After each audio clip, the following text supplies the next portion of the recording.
Hello everyone, welcome to Gurudham YouTube channel. और आज जो हम टॉपिक पढ़ने वाले हैं वो टॉपिक है transportation of carbon dioxide as bicarbonate ion. तो चलिए वीडियो की शुरुआत करते हैं। तो देखिए, ये मैं बनाने जा रहा हूँ हमारी बॉडी का एक सेल। ओके, मैं एक ह्यूमन सेल बनाने जा रहा हूँ और इसको हम कह देते हैं लीवर सेल। ओके, ये हमारे बॉडी का लीवर सेल है, लीवर का सेल है, और लीवर के सेल को हम एक और नाम देते हैं हिपैटोसाइट। ओके, अब लीवर के अंदर ऑक्सीजन की सप्लाई तो आएगी ही आएगी, क्योंकि लीवर के सेल्स को काम करने के लिए, एक्टिव रहने के लिए ऑक्सीजन बहुत ज़रूरी है। अब लीवर को ऑक्सीजन की सप्लाई लेकर के कौन आता है? Hepatic artery. लीवर को ऑक्सीजनेटेड ब्लड की सप्लाई लेकर के कौन आता है? Hepatic artery. ठीक है, अब हिपैटिक आर्टरी जो है ये सप्लाई लेकर के आ रहा है ऑक्सीजनेटेड ब्लड का। किसकी तरफ? लिवर की तरफ। ठीक है, और हमें ये भी पता है कि जो आर्टरी होती है वो थिक वॉल्ड होती है। ठीक, मतलब आर्टरी की वॉल जो होती है वो थोड़ी मोटी होती है, थिक होती है। तो आर्टरी तो ऑक्सीजन की सप्लाई दे नहीं सकती, किसको? सेल्स को। तो आर्टरी क्या करती है? आर्टरी अपने आप को और पतली पतली ब्रांचेस ऑफ ब्लड वेसल्स में डिवाइड करती है, और ये जो और पतली पतली ब्रांचेस हैं ब्लड वेसल्स की, इनका नाम क्या है? कैपिलरी। इनका नाम क्या है? कैपिलरी। ओके, तो अब ये हमारी बन गई कैपिलरीज। ठीक है, और कैपिलरीज जो है वो ज्वाइन करके क्या बनाती हैं? कैपिलरीज जो है वो ज्वाइन करके बनाती हैं हमारी वेन्स। और ये तो लीवर के अंदर वेन बन रहा है, तो इस वेन का नाम क्या होगा? Hepatic vein. क्या नाम होगा? Hepatic vein. तो चलिए शुरू से शुरू करते हैं। तो ये आर्टरी जो है ये लेकर के आ रहा है ऑक्सीजनेटेड ब्लड। किधर की तरफ लेकर के आ रहा है? लिवर की तरफ लेकर के आ रहा है। लिवर के अंदर हिपैटिक आर्टरी एंटर करती है, और एंटर करते ही जैसे ही हिपैटिक आर्टरी लिवर के सेल्स के पास पहुंचती है वो तुरंत अपने आप को ब्रांच करके और पतली पतली ब्लड वेसल्स बनाती है, जिनको हम क्या नाम देते हैं? कैपिलरीज। कैपिलरीज की wall very thin walled, very thin walled, thin walled. इनकी वॉल्स बहुत पतली होती हैं, ये वॉल्स बहुत पतली होती हैं, और अगर ये वॉल्स बहुत पतली हैं तो इनसे आसानी से गैसियस एक्सचेंज हो सकता है। तो जो ऑक्सीजन है वो कैपिलरी की वॉल से उठ करके कहाँ आ जाएगा? सीधा लीवर के सेल के अंदर। और जैसे ही लीवर के सेल के अंदर ऑक्सीजन पहुंचेगा, कौन टूटेगा? ऑक्सीजन की मौजूदगी में किसका ऑक्सीडेशन होता है? ग्लूकोज का। और ग्लूकोज का ऑक्सीडेशन होता है तो क्या प्रोड्यूस होता है? कार्बन डाइऑक्साइड, वाटर, और 38 एटीपी, जिसको आपने रेस्पायरेशन के रिएक्शन में पढ़ रखा होगा कंप्लीट अच्छे से। अगर इसको हम बैलेंस करना चाहें तो यहाँ आ जाएगा 6CO2, 6 oxygen, 6CO2, 6 water molecules. ठीक है, और इसी एटीपी से फिर सेल अपना काम करता है ना। अब ये जो कार्बन डाइऑक्साइड गैस प्रोड्यूस हुई, ऑक्सीजन तो इस्तेमाल हो गई ऑक्सीडेशन में ग्लूकोज के, लेकिन ये जो CO2 गैस प्रोड्यूस हुई है सेल के अंदर, ये अब कहाँ जाएगी? तो ये अब जाएगी कैपिलरी के अंदर। कहाँ एंटर कर जाएगी? वापस कैपिलरी के अंदर। ठीक है, कैपिलरी की वॉल थिन है, सबसे पतली है। आर्टरी और वेन की वॉल की तुलना में सबसे पतली वॉल किसकी है? कैपिलरी की। तो गैसियस एक्सचेंज तो कैपिलरी के थ्रू ही होता है। ऑक्सीजन जो है वो कैपिलरी के थ्रू सेल के अंदर एंटर करता है, और CO2 जो है वो सेल से बाहर एंटर जब भी करता है तो वो कैपिलरीज में ही एंटर करता है। अब आगे आगे क्या? तो हम बनाते हैं एक कैपिलरी। ये लीजिए, मैंने बनाई एक कैपिलरी। ठीक है, ये मैंने बना दी एक बड़ी सी कैपिलरी। ठीक है, और इस कैपिलरी के अंदर ये मैंने बना दिया RBC। ठीक, क्योंकि भाई RBC तो होता ही है ब्लड के अंदर। ओके, और ये साइड से मैंने ये बना दिया प्लाज्मा। ठीक, तो ये मैंने ड्रॉ किया है, ये मैंने ड्रॉ किया है कैपिलरी को। और कैपिलरी के अंदर अभी हमने ऊपर देखा कौन सी गैस एंटर की थी कैपिलरी के अंदर, कार्बन डाइऑक्साइड। अब जो कार्बन डाइऑक्साइड है, कार्बन डाइऑक्साइड कैपिलरी में तो दो चीज़ें पाई जा रही हैं ना, कैपिलरी में ये पाया जा रहा है प्लाज्मा, ये पाया जा रहा है हमारा आरबीसी। अब CO2 जो है, CO2 कहाँ एंटर करता है, तो CO2 एंटर करता है हमारा आरबीसी के अंदर। कैपिलरी में जो ब्लड मौजूद है उसके कौन से कंपोनेंट के अंदर CO2 एंटर कर रहा है, आरबीसी के अंदर। और आरबीसी के अंदर एंटर करते ही कार्बन और क्या बना लेता है, बना लेता है कार्बोनिक एसिड H2CO3। और ये कार्बोनिक एसिड तुरंत टूटता है किस में, H+ में और बाइकार्बोनेट आयन में। ठीक, अब हमने बायोकेमिस्ट्री में या फिर आप ये कह लीजिए कि बायोमोलिक्यूल चैप्टर में ये भी पढ़ा है कि लिविंग बॉडी में कोई भी केमिकल रिएक्शन बिना एंजाइम के तो होता नहीं है। ठीक, तो अब ये जो आरबीसी के अंदर केमिकल रिएक्शन हो रहा है ये किस एंजाइम की मौजूदगी में हो रहा है, तो कार्बोनिक एनहाइड्रेज। तो कार्बोनिक एनहाइड्रेज की मदद से आरबीसी के अंदर कार्बन डाइऑक्साइड वाटर के साथ रिएक्ट कर रहा है और फिर कार्बोनिक एनहाइड्रेज की मदद से ही कार्बोनिक एसिड टूट करके क्या बना रहा है, हाइड्रोजन आयन और बाइकार्बोनेट आयन HCO3-। अब क्या होगा देखिए, अब होगा ये कि जो आरबीसी की मेम्ब्रेन है ना, इसमें एक प्रोटीन पाया जाता है। हमने पढ़ रखा है सेल चैप्टर में क्लास 11th में कि सेल मेम्ब्रेन जो होती है, कोई भी बायो मेम्ब्रेन होती है, उसके अंदर दो चीज़ें पाई जाती हैं, फॉस्फोलिपिड और प्रोटीन। तो ये जो आरबीसी का मेम्ब्रेन है, इसके अंदर एक आरबीसी के मेम्ब्रेन के अंदर एक प्रोटीन पाया जाता है जिसको हम बोलते हैं anion exchanger protein. अनायन exchanger protein. अब इसका क्या काम है, तो देखिए इसका काम ये है कि जैसे ही बाइकार्बोनेट आयन आरबीसी के अंदर बनता है, बाइकार्बोनेट आयन इसके थ्रू बाहर प्लाज्मा में चला जाता है और ठीक उसी वक्त आयन बैलेंस करने के लिए, निगेटिव आयन बैलेंस करने के लिए क्लोराइड आयन प्लाज्मा से अंदर एंटर कर जाता है आरबीसी के। इस फेनोमिना को हम क्या कहते हैं, इस फेनोमिना को हम बोलते हैं क्लोराइड शिफ्ट। हम क्या बोलते हैं, क्लोराइड शिफ्ट, या फिर आपने एक और नाम पढ़ा होगा इसका, हैमबर्गर शिफ्ट। तो अब स्थिति क्या है, स्थिति ये है कि कार्बन डाइऑक्साइड लिवर के सेल से कहाँ एंटर किया था, कैपिलरी के अंदर। कैपिलरी के अंदर कौन से कंपोनेंट में, आरबीसी के अंदर। और जैसे ही वो आरबीसी के अंदर एंटर किया, कार्बोनिक एनहाइड्रेज एंजाइम की मदद से उसने फाइनली क्या बना लिया, H+ और बाइकार्बोनेट आयन। और बाइकार्बोनेट आयन बनते ही bicarbonate ion anion exchanger protein की मदद से कहाँ आ गया, बाहर प्लाज्मा में आ गया। और उसको काउंटर बैलेंस करने के लिए क्लोराइड आयन प्लाज्मा से कहाँ चला गया, आरबीसी के अंदर। इस फेनोमेना को हम क्या बोलते हैं, क्लोराइड शिफ्ट या फिर हैमबर्गर शिफ्ट। ओके, अब बात को समझिए। अब ये कैपिलरी जो है ये किसके साथ जुड़ी है, हेपाटिक वेन के साथ। तो अब हेपाटिक वेन में जो ब्लड जाएगा वो कौन सा ब्लड जाएगा, डीऑक्सीजनेटेड ब्लड जाएगा। इस डीऑक्सीजनेटेड ब्लड में क्या पाया जा रहा है, बाइकार्बोनेट आयन पाया जा रहा है ब्लड के किस कंपोनेंट में, प्लाज्मा वाले कंपोनेंट में। ठीक है, और आरबीसी के अंदर क्या पाया जा रहा है, तो आरबीसी के अंदर पाया जा रहा है H+ आयन और क्लोराइड आयन। ठीक है, अब आगे की प्रक्रिया सुनिए। आगे की प्रक्रिया ये है कि जैसे मान लीजिए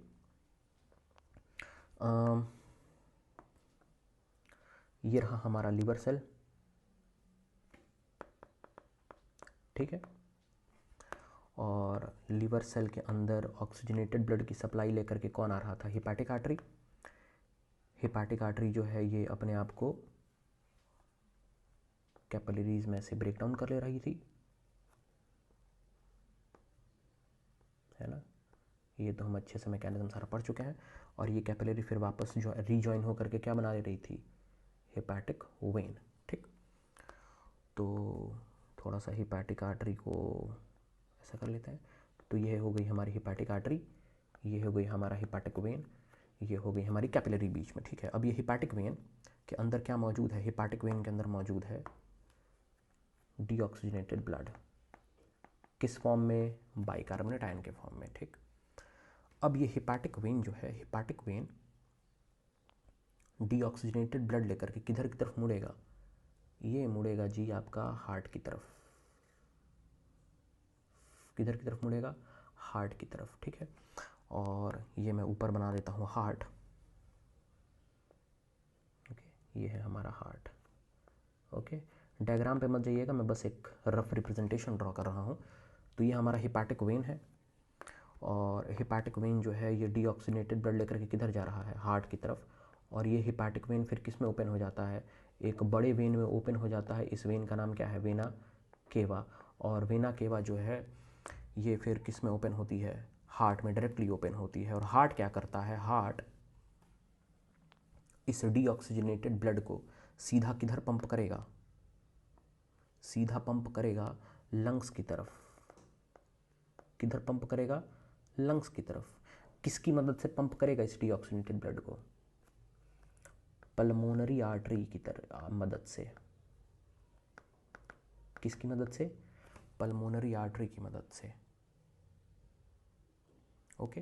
तो अब मैं ये कह रहा हूँ कि पल्मोनरी आर्टरी की मदद से जो हमारा ये डीऑक्सीजनेटेड ब्लड था, जो हमारा ये डीऑक्सीजनेटेड ब्लड था हिपैटिक वेन के अंदर, वो किधर पहुँचा?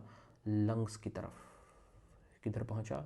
लंग्स की तरफ। अब लंग्स की तरफ जब ये पल्मोनरी आर्टरी अपना डीऑक्सीजनेटेड ब्लड लेकर के पहुँचेगा तो स्थिति क्या होगी वो हम देखते हैं अभी, ठीक है। फिर हम वापस इस डायग्राम पर आएंगे, ओके। तो अब देखिए, अब हुआ ये है कि ये रहा हमारा लंग्स का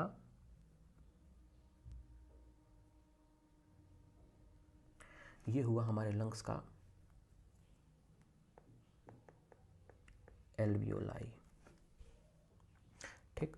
और हमें तो पता है कि जब हम ब्रीद इन करते हैं तो ऑक्सीजन का कॉन्सेंट्रेशन ज़्यादा होता है एल्वियोलाई में as compare to carbon dioxide, ठीक है। अब लंग्स के एल्वियोलाई की तरफ ऑक्सीजनेटेड ब्लड लेकर के कौन आ रहा है बताइए? Pulmonary artery, sorry carbon dioxide वाला ब्लड लेकर के कौन आ रहा है? Pulmonary artery. अब पल्मोनरी आर्टरी जो है, इसका मैं नाम लिख देता हूँ, पल्मोनरी आर्टरी। पल्मोनरी आर्टरी कौन सा ब्लड लेकर के आ रही है? Carbon dioxide rich blood. किसकी तरफ लेकर के आ रही है? एल्वियोलाई की तरफ। अब देखिए, एल्वियोलाई तो बहुत thin walled, alveoli thin walled, किस चीज़ की बनी हुई? Simple squamous epithelium, simple squamous epithelium, ठीक। सिंपल स्क्वैमस एपिथेलियम मतलब एक तो सिंगल लेयर ऑफ सेल की बनी हुई होती है। एल्वियोलाई की वॉल बहुत थिन होती है, पतली होती है, तो एल्वियोलाई की वॉल के थ्रू आसानी से गैसेस एक्सचेंज हो सकता है। लेकिन क्या पल्मोनरी आर्टरी डायरेक्टली ऑक्सीजन या CO2 एक्सचेंज कर सकती है एल्वियोलाई के थ्रू? नहीं, क्योंकि पल्मोनरी आर्टरी है, आर्टरी की वॉल थिक होती है। तो पल्मोनरी आर्टरी फिर से क्या करेगी? पल्मोनरी आर्टरी जो है, पल्मोनरी आर्टरी ब्रांचेस में स्प्लिट करेगी फिर से, ठीक। फिर से किस में स्प्लिट करेगी? ब्रांचेस में, ओके। तो इस बार भी जो आर्टरी की ब्रांचिंग होगी वो क्या कहलाएगी? As usual capillary, okay. क्या कहलाएगी? कैपिलरी। और फिर ये कैपिलरीज जो हैं ये रीजॉइन करके क्या बना लेंगी? वेन। और ये वेन क्या कहलाएगी? Pulmonary vein. क्या कहलाएगी? Pulmonary vein. अब देखिए क्या होगा। अब ये तो हमने बनाया है आपका कैपिलरी, ओके। अब चलिए एक बार फिर से हम कैपिलरी ड्रॉ करते हैं और फिर उसको हम एल्वियोलाई के रेफरेंस में देखेंगे, ठीक है। तो ये हमने बनाया, नीचे हल्का ड्रॉ करते हैं, ज़्यादा बेटर रहेगा। तो ये मैंने बनाया एक कैपिलरी, ओके। ये मैंने बना दिया है एक आपका कैपिलरी, ठीक है। और इस कैपिलरी में है आपका RBC, ठीक है। और ये मैंने बाहर ड्रॉ कर दिया प्लाज्मा,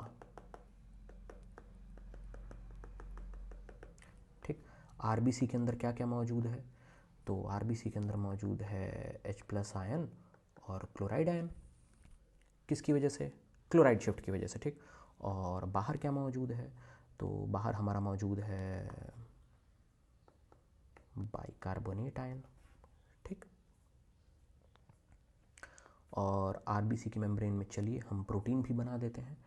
कौन सा protein, अनायन exchanger protein, okay, अनायन exchanger protein, short में मैंने लिख दिया यहाँ, ठीक है। अच्छा, अब ये कैपिलरी जो है, ये कैपिलरी किसके पास पहुँची है, तो ये कैपिलरी पहुँची है भाई साहब लंग्स के एल्वियोलाई के पास। ये रहा लंग्स का एल्वियोलाई, हमने ड्रॉ कर दिया,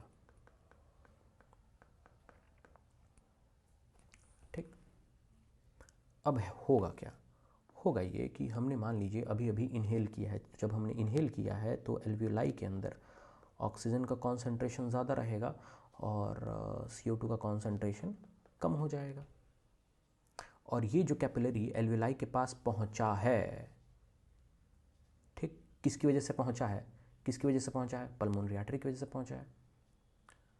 तो इस कैपिलरी में कार्बन डाइऑक्साइड का तो कॉन्सेंट्रेशन ज़्यादा है, कार्बन डाइऑक्साइड का कॉन्सेंट्रेशन किस फॉर्म में ज़्यादा है, बाइकार्बोनेट आयन के फॉर्म में ज़्यादा है। और एल्वियोलाई की जो वॉल है, उस वॉल के अंदर ऑक्सीजन का कॉन्सेंट्रेशन ज़्यादा है, CO2 का कॉन्सेंट्रेशन कम है। तो अब होगा क्या, होगा ये कि एल्वियोलाई की वॉल भी काफ़ी ज़्यादा पतली है, थिन है, वेरी थिन वॉल्ड, कैपिलरी की वॉल भी थिन वॉल्ड, गैसेस एक्सचेंज आसानी से होगा। अब होगा कैसे, तो देखिए होगा ये कि जो बाइकार्बोनेट आयन है, बाइकार्बोनेट आयन तुरंत कहाँ चला जाएगा, आरबीसी के अंदर, और क्लोराइड आयन उसी वक्त कहाँ चला आएगा, बाहर। इसको भी फिर से क्या नाम देंगे हम, क्लोराइड शिफ्ट या फिर हैम्बर्गर शिफ्ट, ठीक है। अब जो बाइकार्बोनेट आयन अंदर गया है, जो बाइकार्बोनेट आयन अंदर गया है, वो किसके साथ रिएक्ट करेगा, वो रिएक्ट करेगा इस H+ के साथ, और H+ के साथ रिएक्ट करके क्या बनाएगा, H2CO3, और वो H2CO3 टूट करके क्या बनाएगा, कार्बन डाइऑक्साइड और वाटर। और फिर से ये सारे रिएक्शंस कौन सा एंजाइम करवा रहा होगा, कार्बोनिक एनहाइड्रेज, ठीक है।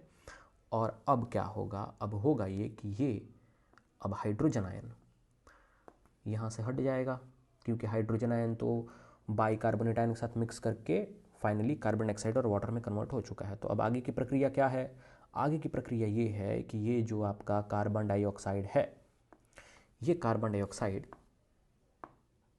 ये जाएगा बाहर,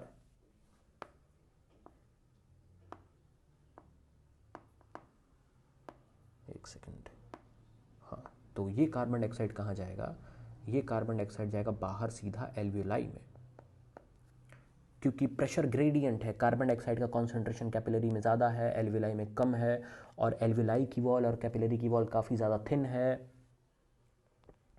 तो गैसेस का डिफ्यूजन आसानी से हो जाता है, high concentration to low concentration. तो कार्बन डाइऑक्साइड उठ करके कहाँ चला जाएगा, एल्वियोलाई में, और एल्वियोलाई के अंदर ऑक्सीजन का कॉन्सेंट्रेशन ज़्यादा है, इस कैपिलरी के अंदर ऑक्सीजन का कॉन्सेंट्रेशन कम है, तो ऑक्सीजन उठ करके सीधा कहाँ चला आएगा, आरबीसी के अंदर। और आरबीसी के अंदर ऑक्सीजन को कौन एक्सेप्ट करेगा, हीमोग्लोबिन, कौन एक्सेप्ट करेगा, हीमोग्लोबिन, ओके। तो अब ये जो कैपिलरी है, ये इधर समझिए CO2 तो इसने एल्वियोलाई को दे दिया, एल्वियोलाई से ऑक्सीजन कैपिलरी में आ गया, तो अब पल्मोनरी वेन के अंदर कौन सा ब्लड ट्रैवल करेगा, ऑक्सीजनेटेड ब्लड, ओके। और चलिए फिर अपना ऊपर एक डायग्राम बीच में छूट गया था, उसको कंप्लीट कर लेते हैं। तो देखिए पल्मोनरी आर्टरी कौन सा ब्लड कैरी कर रहा था, पल्मोनरी आर्टरी कैरी कर रहा था कार्बन डाइऑक्साइड वाला ब्लड। यहाँ पर ब्रांचिंग हो गई थी ऐसे कैपिलरीज की, और फिर कैपिलरी रीजॉइन होकर के क्या बना ले रहा था, पल्मोनरी वेन। और ये पल्मोनरी वेन किस में ओपन होगा, हार्ट में, किसकी मदद से, एओर्टा की मदद से। थोड़ा सा डायग्राम को बेटर ड्रॉ कर लिया जाए, है ना, नहीं तो प्रेजेंटेशन फिर गड़बड़ा जाएगा। ये ऐसे, ये ऐसे, ये आ गया हमारा, चलिए, पल्मोनरी वेन। ये हमारा आ गया आपका pulmonary vein. Pulmonary vein lung से क्या लेकर के आ रहा है? Oxygenated blood. और ये ऑक्सीजनेटेड ब्लड हार्ट जो है एओर्टा के थ्रू पूरे बॉडी पार्ट में डिस्ट्रीब्यूट करेगा। एओर्टा की फिर ब्रांचिंग होगी, एओर्टा की ब्रांचिंग होगी तो क्या निकलेगा? आर्टरी। और इसी एओर्टा की ब्रांचिंग से हिपैटिक आर्टरी निकला था, तो वो हेपाटिक आर्टरी लीवर सेल की तरफ या लिवर की तरफ क्या लेकर के आ रहा था? Oxygenated blood. ओके, तो आई होप आपको ये पूरा कॉन्सेप्ट अच्छे से समझ में आ गया होगा। ओके, और अगर आपको ये वीडियो पसंद आया तो kindly like and share our channel as well as the other videos on the channel. Thanks a lot.